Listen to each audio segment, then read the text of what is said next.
Get me my flowers.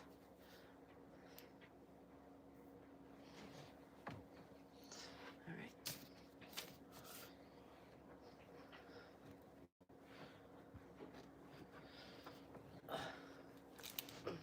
You can see maybe get through this little snacky snack and then we do our subject.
All right.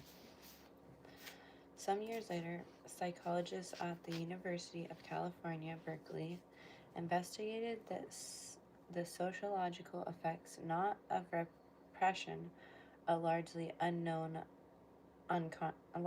unconscious process, but of suppression, defined as the conscious inhibition of one's own emotional expressive behavior while emotionally aroused. If I know I'm afraid, but choose to conceal that from a rabid dog who can smell fear, I am suppressing my feelings, as opposed to repressing them, as in compulsively pretending to agree with opinions one finds repellent and not realizing it until later. In the Berkeley study, participants were shown films normally expected to elicit disgust, such as burn patients being treated or an arm being surgically amputated. Some participants were specifically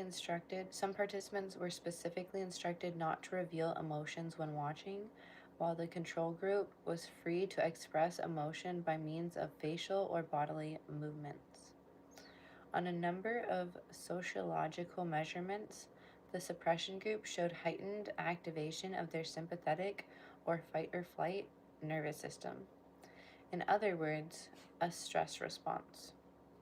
There may be certain situations where a person, for perfectly valid reasons, deliberately chooses not to express how he feels. If one does it habitually or under compulsion, the impact is more than likely to be toxic.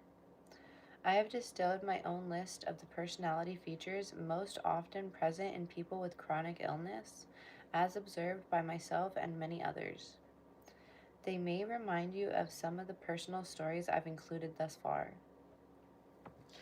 Whether a person exhibits one, a few, or every one of these features, they all, each in their own way, speak to self-suppression and or repression. I have found them not only present, but prominent among people with all manner of chronic illnesses, from cancer to autoimmune disease to persistent skin conditions, through a gamut of maladies including migraines, headaches, fibromyalgia, endometritis, myalgic encephalomyelitis, also known as chronic fatigue syndrome, and many others. In no particular order, these traits are an automatic and compulsive concern for the emotional needs of others while ignoring one's own. Hello, hello. Hi. I am okay. I am just reading, and it is hard. Hi, Superman. Hi, Eric. Rigid identification with social role, duty, and responsibility, which is closely related to the next point. Overdriven, externally focused multitasking, hyper responsibility based on the conviction that one must justify one's existence by doing and giving.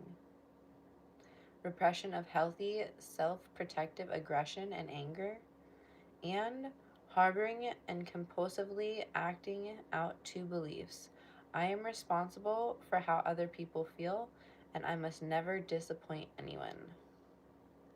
Yeah, reading is fundamental. Yeah, so those are the things that are in common with people that have a lot of illnesses: putting other people first, repressing their own emotions, trying to uh, prove their existence through like their job and just putting others first. That's what I took from that. These characteristics have nothing to do with will or conscious choice. No one wakes up one morning and decides, today I'll put the needs of the whole world foremost, disregarding my own. Or I can't wait to stuff down my anger and frustration and put on a happy face instead. Nor is anyone born with such traits. If you've ever met a newborn infant, you know they have zero compunction about expressing their feelings, nor do they think twice about crying lest they inconvenience someone else. It's one of my favorite things. When my babies used to cry when they were one, I'd be like, oh no, my baby, she's disrupting the environment, because I was like what, 19? Goodness me. And now as an adult, when my babies are crying or whiling out, my kids sometimes are like, shh. And I'm just like, no, dude, leave them alone. They're babies and they are just doing what babies do. Everybody in this room has been a baby, has been around babies. The babies are like a reminder that life is good.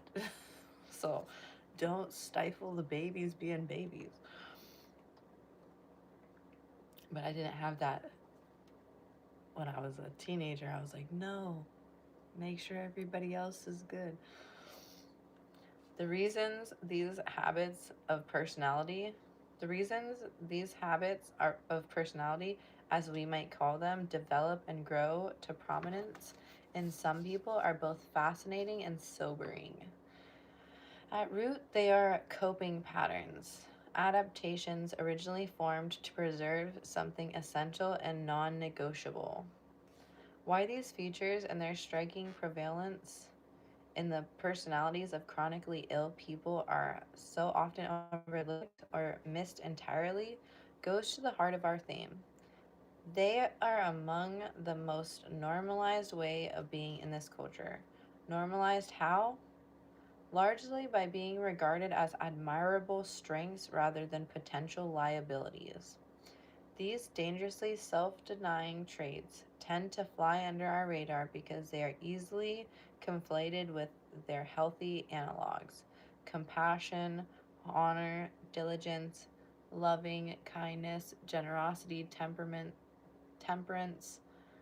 conscience, and so forth. Note that these qualities on the latter list, while perhaps superficially resembling those of the first, do not imply or require that a person overstep, ignore, or suppress one or suppress who they are and what they feel and need.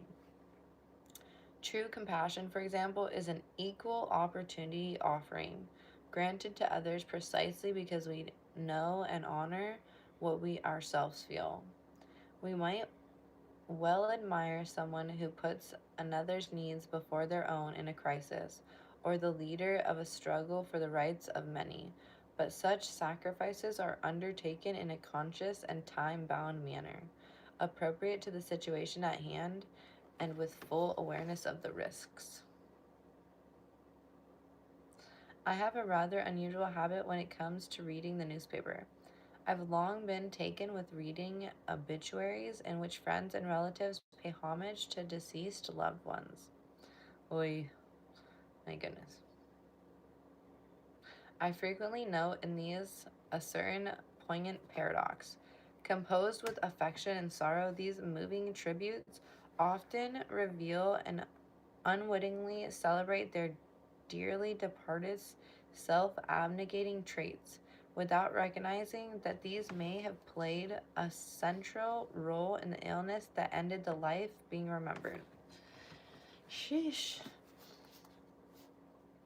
Consider, for instance, the case of Ontario physician, we'll call him Stanley, who died of cancer. Stanley's closeness with his mother was approvingly lauded in his obituary in Canada's national newspaper, The Globe and Mail, in its daily Lives Lived section. Stanley and his mother had an incredibly special relationship, a bond that was apparent in all aspects of their lives until her death. As a married man with young children, Stanley made a point to have dinner with his parents every day, as his wife Lisa and their 4 kids waited for him at home. He would walk in, greeted by yet another dinner to eat and to enjoy. Never wanting to disappoint either woman in his life, Stanley kept having 2 dinners a day for years, until gradual weight gain began to raise suspicions. Another column memorizes a woman who, despite her metastatic cancer, did not give up any of her roles, including several hockey practices, school board, orchestra, and other extracurricular activities, and even took on new ones, all directed towards helping others, as the disease spread throughout her body. I am all for enthusiastic engagement with one's community, but there is such thing as a lust for life, and then there is being driven to derive one's sense of self from constant activity, even to put on even to the point of not being able to pause for self-care when disaster strikes. As a final example, we have a widower remembering his wife, dead of breast cancer at age 55, in these terms. In her entire life, she never got into a fight with anyone. She had no ego, she just blended in with the environment in an unassuming manner. The phrase no ego should give us pause. Intended to lovingly conveying an admirable lack of arrogance or conceit, those 2 little words reveal to me a deeper story. A healthy ego, not in the sense of superiority, but as in a stable identity, the ground of self respect, self regulation, capacity for good decision making, a working memory, and more, is a vital asset of a thriving human being. Unbeknownst to the grieving spouse, what he was describing was the same lifelong repression of one's feelings, particularly healthy anger, which undermines the immune system and poses a risk for malignancy and other illnesses. Where does such forsaking of the self come from? Type C. Good morning, good morning. Yeah, I'll be doing yoga after. Thank you, I appreciate that.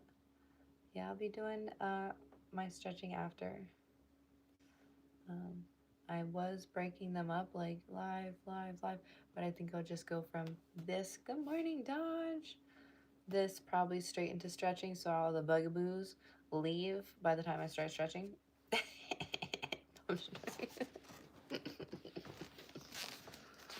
Oh, it's good that you're not trying to be liked. No, I'm just joking. I'm playing with you. I do things in the order I want to. I'm still in my experimental phase.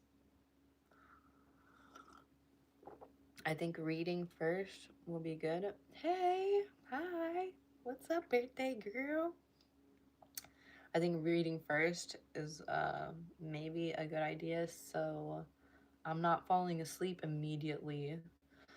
I'm still taking a nap immediately after I stretch. Where does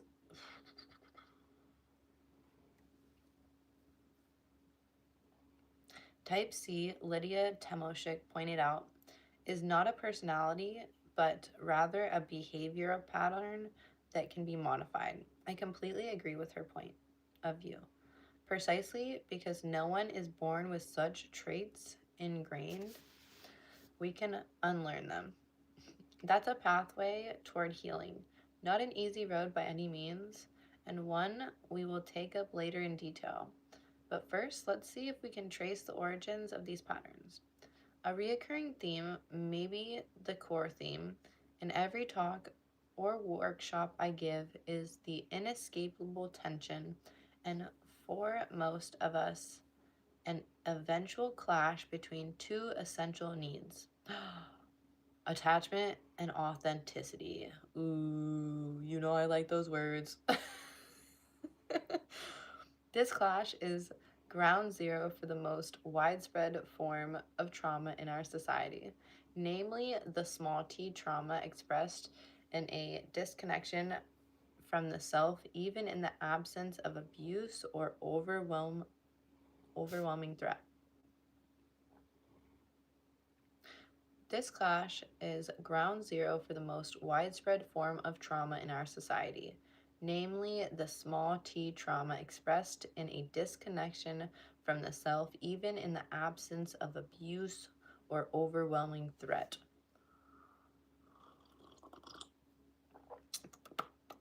No, I am not seeing a psychiatrist. I do talk to my friends. What was that book? The book is called The Myth of Normal by Gabor Mate.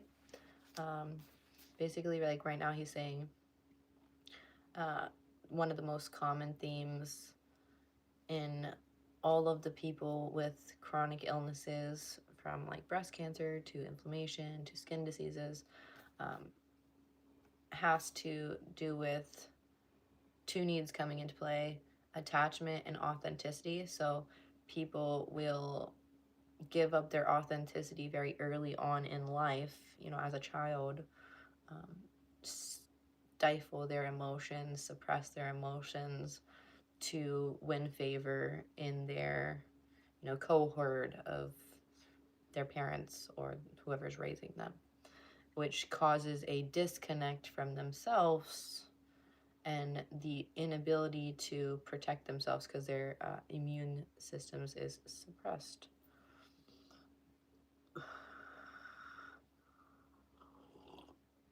Yeah, definitely, definitely. Yeah, I agree with it too. It definitely is something that I'm all the people that I love and think about are coming into my mind, and I'm just like, oh.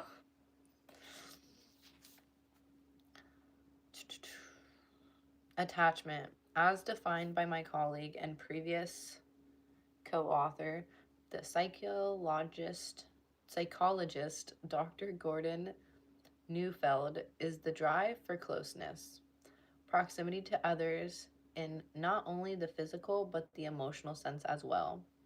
Its primary purpose is to facilitate either caretaking or being taken care of. For mammals and even birds, it is indispensable for life. For the human infant, especially. At birth, among the most immature, dependent, and helpless animals, and remaining that way for far the longest period of time.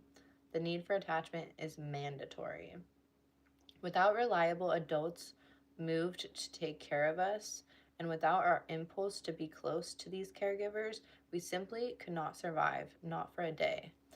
That was really interesting. We lose so much of our artistic, creative ability, music, and play. Oh, for sure. For sure. We had to fight tooth and nail to even keep that. And I feel like that's shown in like a lot of the places that I've worked and stuff, to try to be like, um, and school oppresses. Oh my gosh, so true. And I love that you are teaching kids. It makes me so happy to know that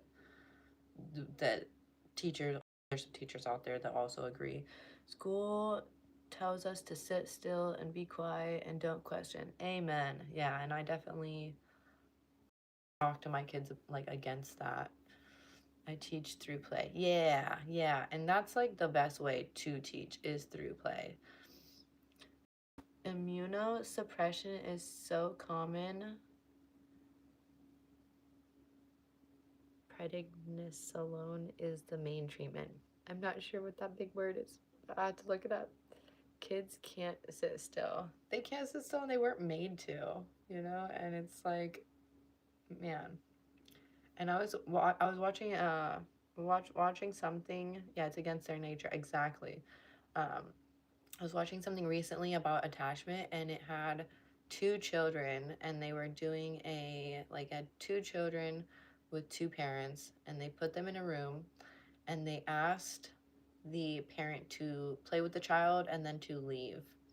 And so the first child plays with the parent, and then the parent leaves, and the child is totally distraught. She goes around, she's searching for her parent, she's like crying, she's like so upset. Then they have a stranger come in and see if the stranger can comfort the kid, and then they have the parent return, and the first kid let the person comfort them and then also went back to their parent after they came back. The second child, when the parent left, was totally fine, no crying. Hi, Rizzo. Was not crying or anything. A stranger came in, comforted them, played with them, and then when the parent returned, the child wouldn't acknowledge the parent. And at the end, it asked, which kid do you think has a secure attachment? And basically, long story short, it was demonstrating that it was the second child that had the insecure attachment, because a lot of children, when they're separated at birth from their parents, they lose that desire to connect, that desire for attachment, that desire for closeness. And that's so what it's saying here is not only do like attachment is the longing to be close, and when you know nobody's coming, or like you've been betrayed, you know, because your parent has abandoned you or whatnot, you no longer want to ever feel that again. So it's like a coping mechanism that builds up to where it's difficult for you to form attachment. Yeah, it was super interesting. It was super interesting. Yeah. It does make sense. It totally did make sense.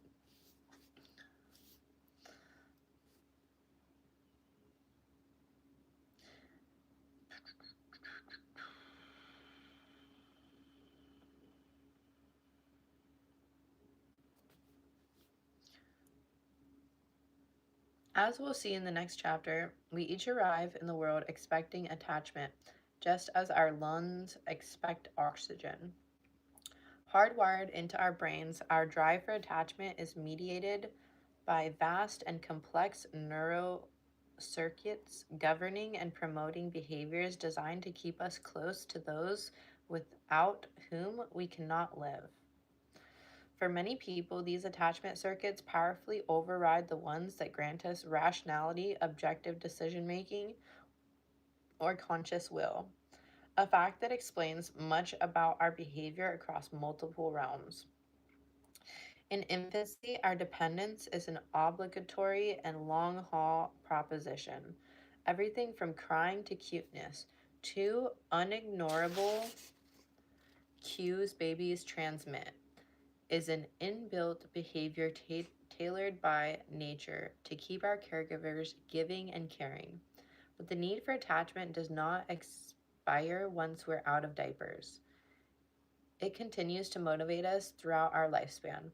As we saw in Chapter 3, unsatisfactory attachments can wreak havoc even with adult sociology. What diminishes our earliest attachment relationships, and crucially, the coping styles we develop to maintain them, is that they form the template for how we approach all our significant relationships long after we have grown out of the do or die phase. We carry them into interactions with spouses, partners, employers, friends, colleagues, into all aspects of our personal, professional, social, and even political lives. It follows that attachment is a major concern of the culture, as we see in a trivial form in popular media gossip about who loves, leaves, or lies to whom. Okay, I gotta go. Have a great day. Thank you for doing what you do, gorgeous. On and offline.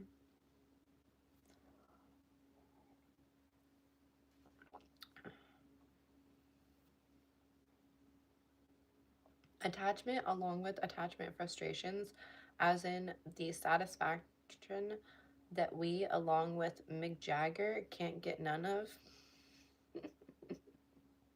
I can't get no satisfaction. But I try, and I try, is never far from our minds. Our other core need is authenticity. Definitions vary, but here's one that I think applies best to this discussion: the quality of being true to oneself and the capacity to shape one's own life from a deep knowledge of that self. What may not be apparent is that authenticity is not some abstract aspiration, no mere luxury for New Agers dabbling in self improvement. Like attachment, it is a drive rooted in survival instincts. At its most concrete and pragmatic, it means simply this: knowing our gut feeling when they arise and honoring them. Imagining our African ancestor on the savannah, sensing the presence of some natural predator. Just how long will she survive if her gut feeling warnings of danger are suppressed? The elemental root of authenticity is the Greek autos, or self, closely related to author or authority. To be authentic is to be true to a sense of self arising from one's unique and genuine essence, to be plugged into this inner GPS and to navigate from it. A healthy sense of self does not preclude caring for others or being affected or influenced by them. It is not rigid, but expansive and inclusive. Authenticity's only dictate is that we, not externally imposed expectations, be the true author of and authority on our own life. Over here, like double fisty.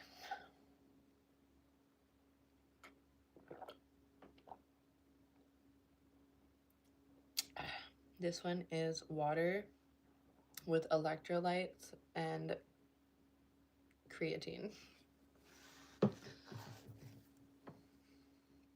Don't be a dry person.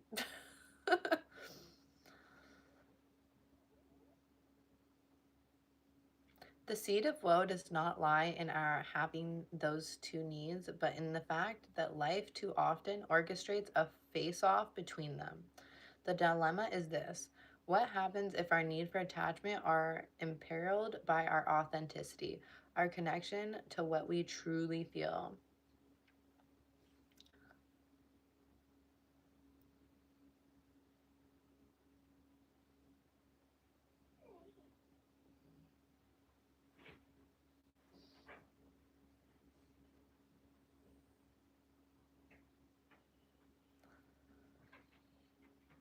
What happens if our needs for attachment are imperiled by our authenticity, our connection to what we truly feel? What happens, in other words, when a non-negotiable need is pitted by circumstance against the other? These circumstances might include parental addiction, mental illness, family violence and poverty, overt conflict, or profound unhappiness. The stresses imposed by society on children as well as adults. Even without these, the tragic tension between attachment and authenticity can arise. Not being seen and accepted for who we are is sufficient. Shh, shh. What's the creatine do? So the creatine is, if you look it up, they say, stop it, stop, shh, shh. He's obsessed with me. Creatine has a lot of known effects that what it does is it takes the water in your body and it puts it into your muscles. One of the biggest muscles you have is your brain. Yeah, okay. Thank you, Peace Frog. It fills muscles with water. It does fill muscles with water, but also like the brain is a muscle, so it makes your movements and things more efficient. Like it'll give you more strength and all those things, not because it makes you stronger, but because it makes your muscles hydrated. So it also makes your brain more hydrated, and it has been known to um,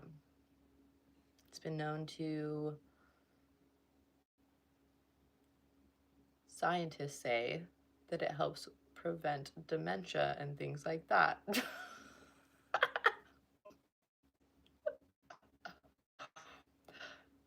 One day my ability to convey all of the information that I take in is going to be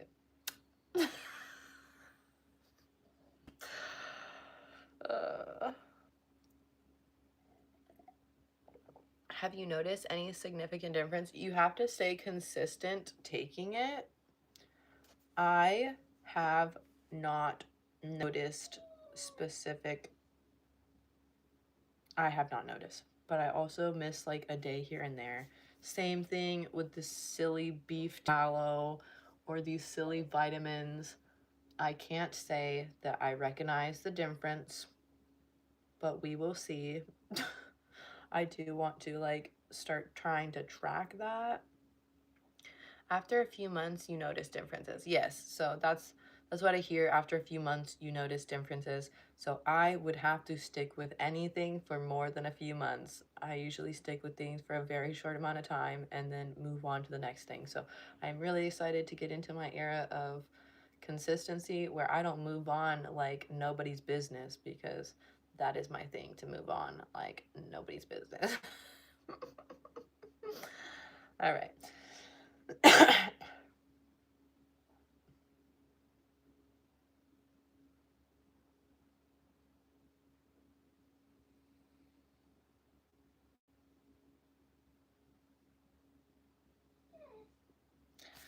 What happens, in other words, when one non-negotiable need is pitted by circumstance? Okay, we read that part. Or profound unhappiness. The stresses imposed by society on children as well as adults. Ooh, see me. I did choose to pickle my brain with quality liquor for a long time. Not quite the analogy though. After a few, I think I noticed differences in my muscles, but it might be more noticeably in men. Interesting, interesting. Hello, hello. Yeah, no, same, like, yeah. It's like eating, a day, 2 days, you eat donuts, you don't really notice. 3 days go by, you don't notice. Or taking a shot every day, you don't notice, but then you need 2 shots, then you need 3 shots, and then suddenly you are different completely. So I assume that it would be like that in the other direction. Some people say you need to creatine load the first weeks, taking way more than normal. Huh, that's interesting. I heard to gradually increase the amount that you're taking, so I'm just taking 1 scoop. A few donuts, then all of a sudden you're a police sergeant for sure. That's me. No, I'm excited. That was me though. I'm so excited.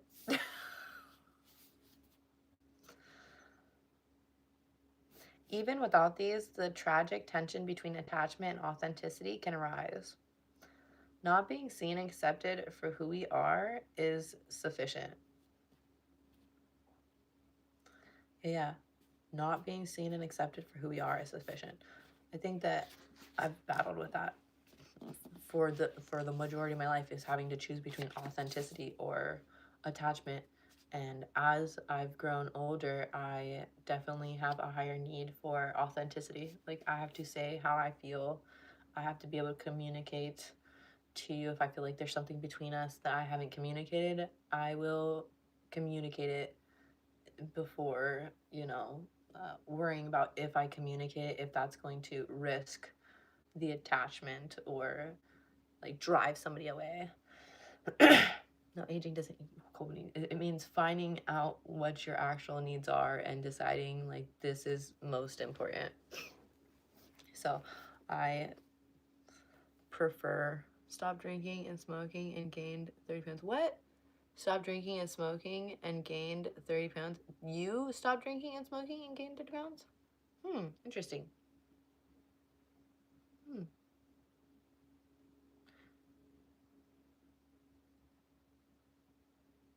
That is interesting. I thought that usually drinking and smoking, well, smoking sometimes makes you not like, because I don't know. I wasn't liking to eat all the time when I would smoke like black amounts and stuff.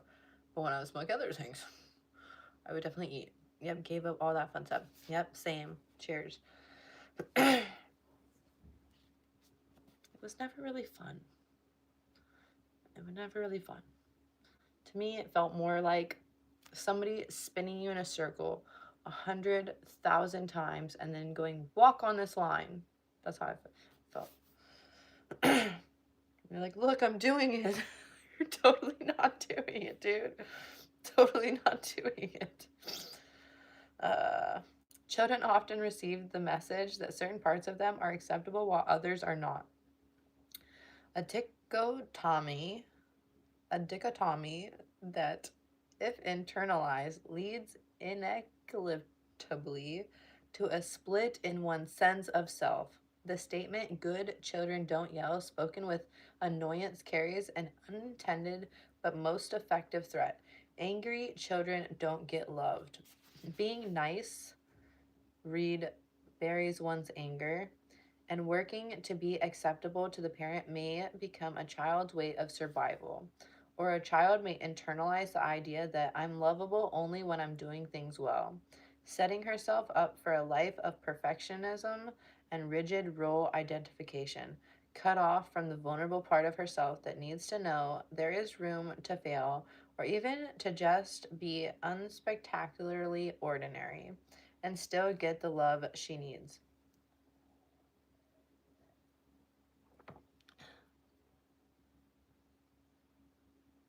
Right, right. It's very Australian to drink excessively in social environments. I understand that. Yeah, I understand that. I would say that here too, it is also very American. I feel like it's become so human, even from like a teenager, like going to all the places where all the other people are.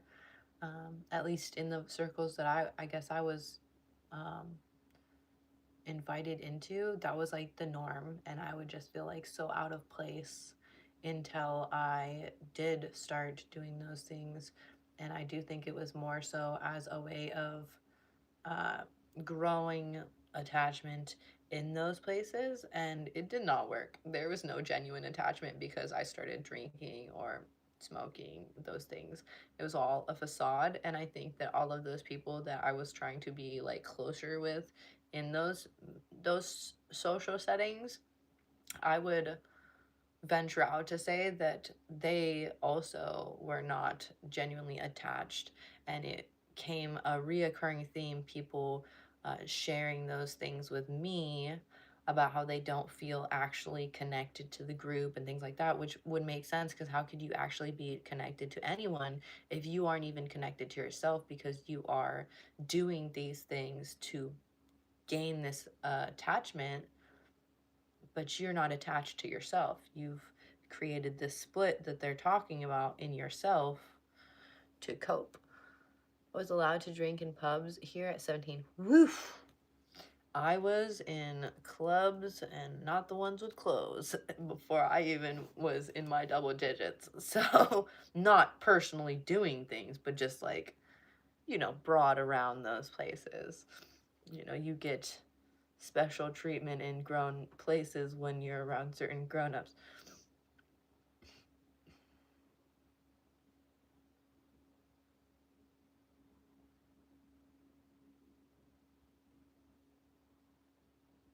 Although both needs are essential, there is a pecking order. In the first phase of life, attachment unfairly tops the bill. There we go. See?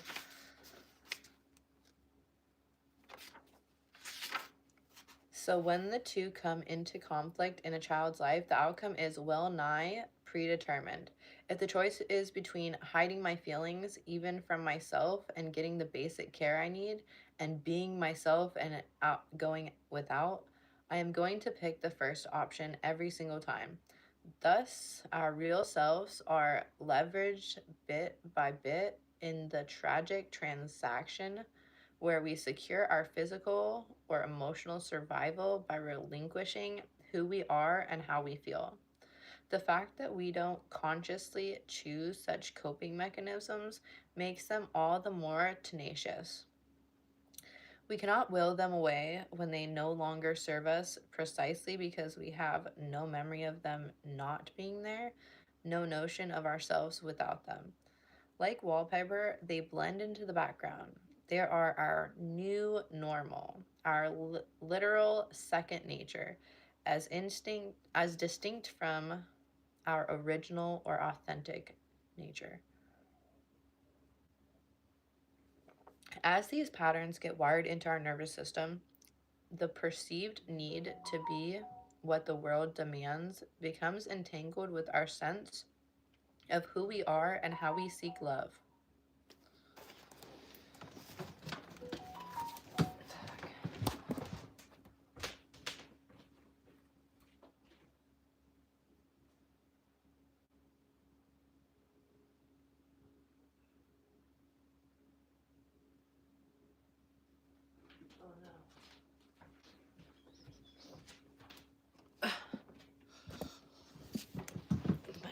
My daughter's bestie, she said, I'm not going to be at school today. Ugh. She's going to be so bummed. Oh man, she's going to be mad because she's definitely at school already. Or no, she's not even at school yet. Oh man. She's gonna be like, no, I'm in this hellhole without my best friend. Okay. Oh man. Oh goodness.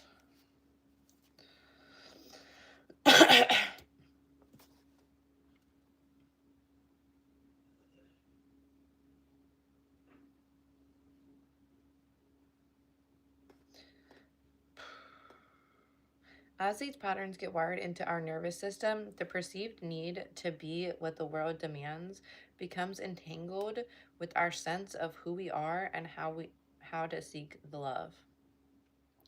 Inauthenticity is therefore misidentified with survival because the two were synonymous during the formative years, or at least seemed so to our young selves.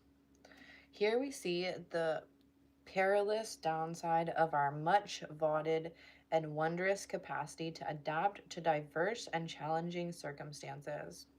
After all, most adaptations are meant for specific situations, not an eternally applicable response in every possible case. Here's an analogy plucked from the headlines. At the time of writing this, freezing weather had enveloped Texas. People are adapting by wearing extra clothes, heating their homes when power is available, wrapping themselves in warm blankets, all necessary strategies for surviving inclement winter conditions. Those same adaptations, meant to be temporary, would jeopardize health and life if not discarded by the time of summer's blazing heat.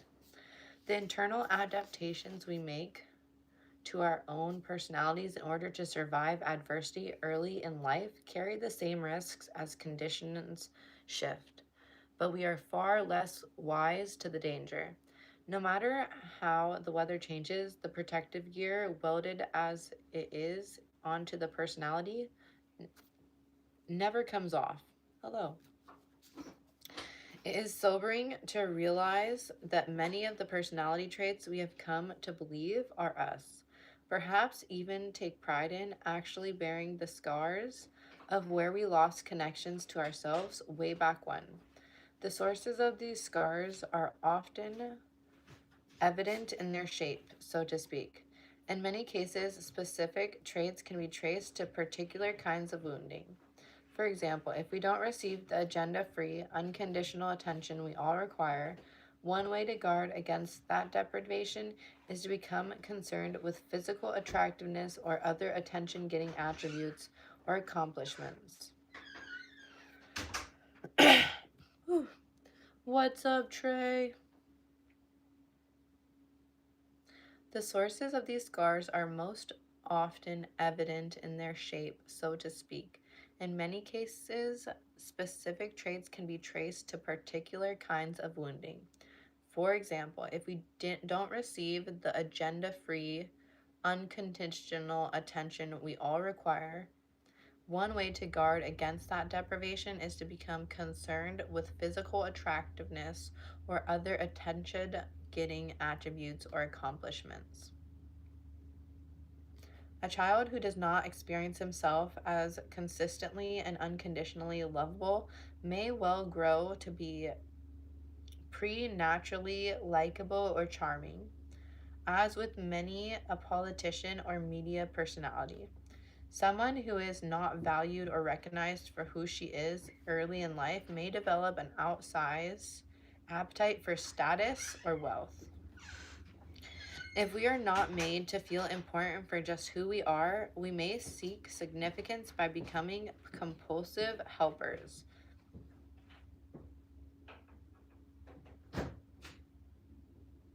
A syndrome I know intimately.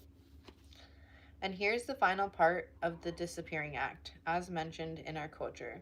Many of these compensations for what we lost are seen as not only normal, but even admirable, valued as strong suits. They too often encase and wall off the authentic self by assuming its guise. These traits and the behaviors that follow are runway addictive, in Gordon Neufield's phrasing. Funny enough, this tractor beam pull exists precisely because they do not work, or to be more accurate, they work only temporarily. I am fond of the physician and trauma research, Vincent Felidi's astute remark about addiction that it's hard to get enough of something that almost works. My gosh, my throat is like killing me.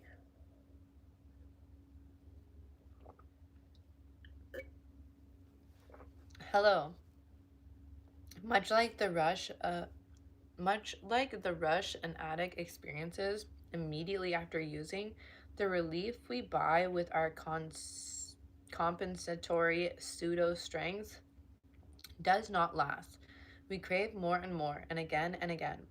In fact, the analogy is entirely appropriate sociologically, since among the brain chemicals released when we have moments of feeling loved or valued or accepted are our internal opiates or endorphins.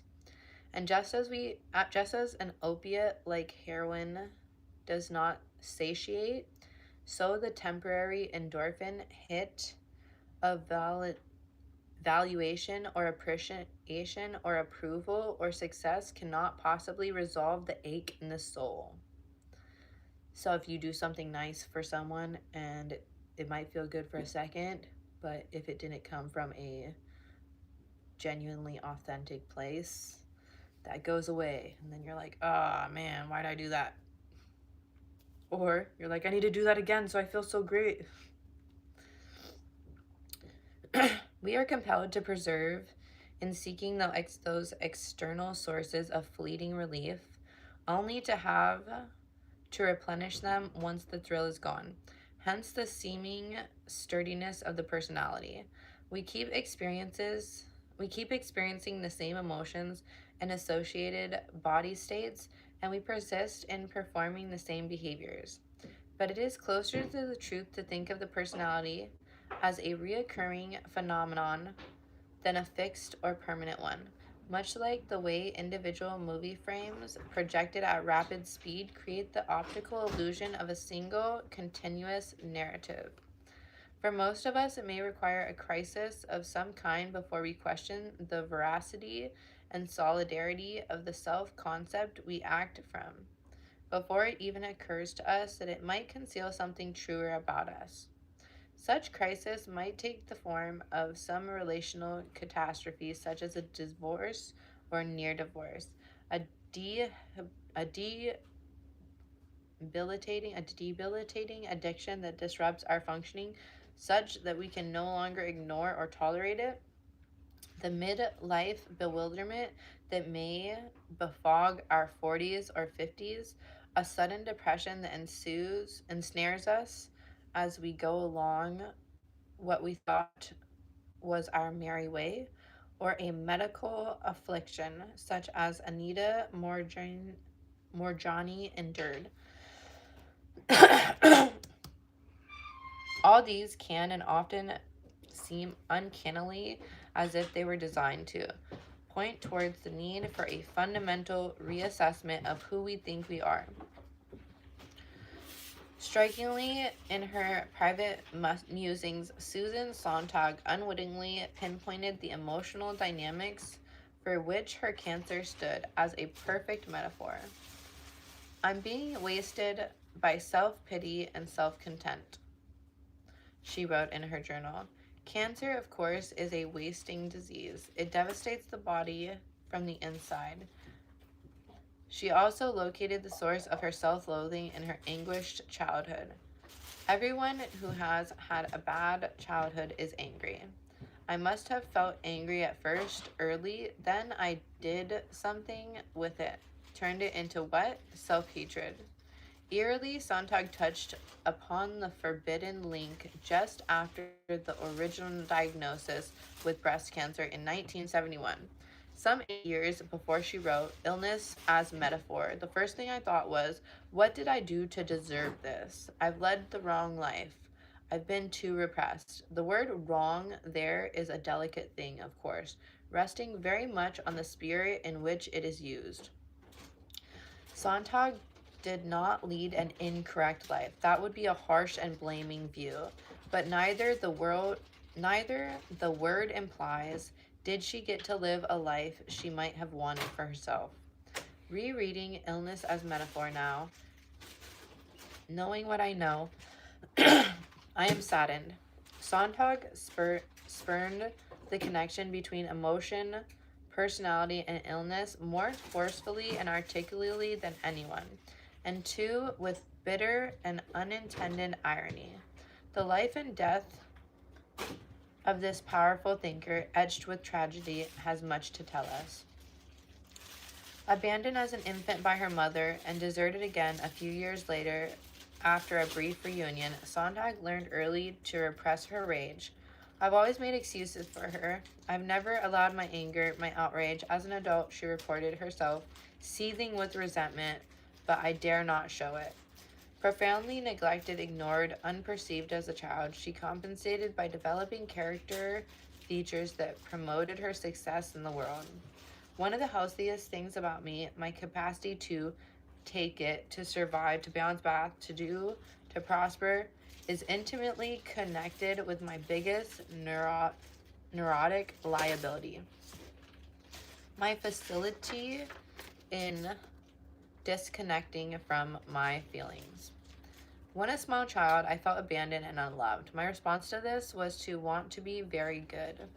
Guilt is awful, Sontag said poignantly. And yes, it is. But there is no culpability where there is no choice. No conceivable conditions exist under which a human being has less agency or fewer options than in infancy and early childhood. The imperative to survive overrides everything, and that survival depends on the maintenance of attachment at whatever cost to authenticity. This is why so many childhoods, particularly in a culture that both breeds stress and feeds on it, are marked by a tense standoff between the two, where the outcome is predictable and the consequences are lifelong. Here's something else I've come to know, which I hope will be heartening for you as it was for me. It is not only necessary to leave blame and guilt behind on the road to healing, to move from self accusation to curiosity, from shame to responsibility. It is also and always possible. What changed for me is that I realized that I had a choice, Anita Marjani says. When you are conditioned to do something, you're not even aware you're doing it. Not even aware that you're suppressing yourself because you're in survival mode. The onset of inauthenticity may not be a choice, but with awareness and self compassion, authenticity can be. Whew, that was hard. Hello. We finished that. I need a snack, and then I come back to do my stretching, so I shall return.